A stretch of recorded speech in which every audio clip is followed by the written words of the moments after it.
Super 4-এর শেষ ম্যাচে শ্রীলঙ্কার সঙ্গে রুদ্ধশ্বাস লড়াই শেষে ভারত সুপার ওভারে জয় অর্জন করে।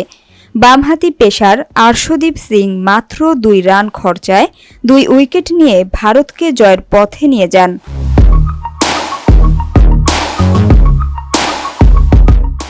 মূল ম্যাচের শেষ বলে শ্রীলঙ্কাকে 3 রান করা দরকার ছিল।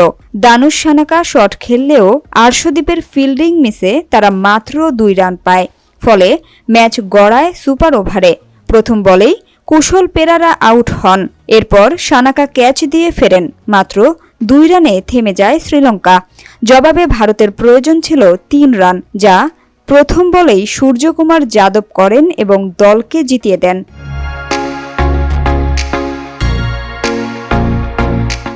টস হেরে ব্যাটিংয়ে নেমে ভারত শুরুতেই ঝড়ো ব্যাটিং দেখায়। শুভমান গিল দ্রুত আউট হলেও সূর্যকুমার যাদব ও অভিষেক শর্মার জুটি দলের ভিত শক্ত করে।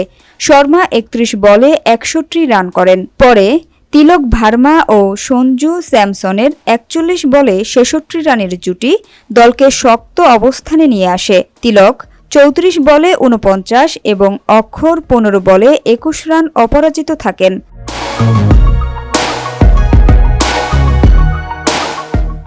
জবাবে শ্রীলঙ্কার নিশাঙ্কা সেঞ্চুরি তোলেন।